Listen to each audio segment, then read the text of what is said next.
Image থেকে PDF কিভাবে করবেন অনেকেও জানেন না এবং কি জানলেও ফ্রি ভাবে করতে পারেন না। আবার অনেক সময় অ্যাপ নামাইতে হয় মোবাইল থেকে।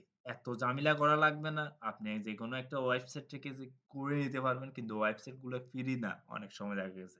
তো এক্ষেত্রে আপনাকে আজকে দেখাবো ফ্রি একটা ওয়েবসাইট যে ওয়েবসাইট থেকে আপনি ইজিলি আপনি ইমেজ থেকে আপনি পিডিএফ করে নিতে পারবেন। আপনি মোবাইল দিয়ে ইমেজ তুলবেন, তুলিয়ে ওটাকে আপনি পিডিএফ করে যেকোনো জায়গায় সাবমিট করতে পারবেন। কারণ স্ক্যানার তো আমাদের বাড়িতে থাকে না। ওইটাই একমাত্র স্বাবলম্বন। তো যেটা করবেন আপনি Google এ চলে আসবেন। Google এ আসলে আপনি জাস্ট Google এ আসার পরে আপনি সার্চ দিবেন এখানে ইমেজ টু পিডিএফ লিখবেন। ইমেজ টু পিডিএফ লিখলে জাস্ট আপনার কাছে ওয়েবসাইট ওগুলো চলে আসবে। দেখতে পাচ্ছেন এখানে অনেকগুলো ওয়েবসাইট আছে। দেখতে পাচ্ছেন ইমেজ টু পিডিএফ কিন্তু অনেকগুলো ওয়েবসাইট আছে।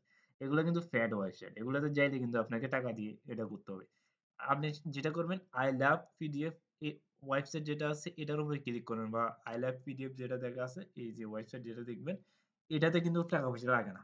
এটাতে আপনি লগইন করা লাগে না। আপনি কিন্তু এমনি কাজ করে চলে যেতে পারবেন। আবার অন্য ওয়েবসাইটে চাইলে আপনার কিন্তু লগইন করতে হবে। তো এক্ষেত্রে আপনি এত বিরক্ত না হই। এখান থেকে জাস্ট আপনি যেটা করবেন এই যে সিলেক্ট জেপিজি, জেপিজি আপনি জেপিজি ইমেজ বেশিরভাগই জেপিজি হয়। আমরা পিএনজি ইমেজ কমই থাকে মোবাইলে। যেগুলো মোবাইল দিয়ে তুলে এগুলো জেপিজি হয়। যদি জেপিজি এখানে এই যে সিলেক্ট জেপিজির উপরে ক্লিক করবেন। ক্লিক করলে আপনার গ্যালারিতে আপনাকে নিয়ে যাবে। আমি যেহেতু কম্পিউটার দিয়ে দেখাচ্ছি, দেখেন এখানে আমার একটা ইমেজ নিচ্ছি আমি। এইটা ইমেজটা আমি পিডিএফ আকারে আপনাদের করে দেখাচ্ছি। এখানে ওপেন করব। ওপেন করার পরে এখানে কনভার্ট হয়ে যাবে। জাস্ট আপনি এখান থেকে আপনি চাইলে এখান থেকে সাইজটা করে নিতে পারেন। A4 পেপারের সাইজে করে নিতে পারেন। আবার যদি অন্য পেপার যদি থাকে, বেশিরভাগই A4 পেপারে পিডিএফ হয়ে থাকে। তো A4 এটাই থাকবে আপনি এখান থেকে চাইলে এটারে পোর্টালে আছে। আপনি চাইলে এটাকে এটারে ল্যান্ডস্কেপ এ করে নিতে পারেন পোর্টালে আছে।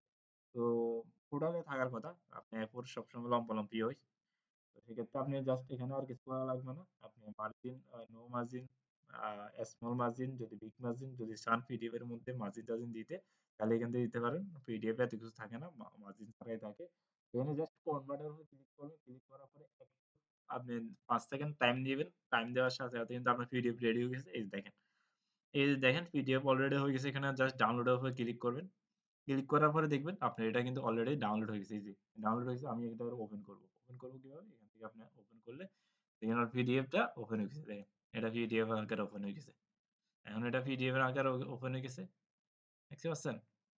এটা তো ইমেজ এইজন্য উপরে নিচে একটু খালি, খালি। আপনি যে পিডিএফটা দিবেন ওইটা এটা তো ছোট আকারে ইমেজ আছিল এইজন্য এটা মাঝামাঝি হইছে। তো আর কোন কোয়েশ্চেন থাকলে ইন্টারেস্টিং আরো অন্য টিপস জানার থাকলে এই চ্যানেলটা সাবস্ক্রাইব করে রাখবেন।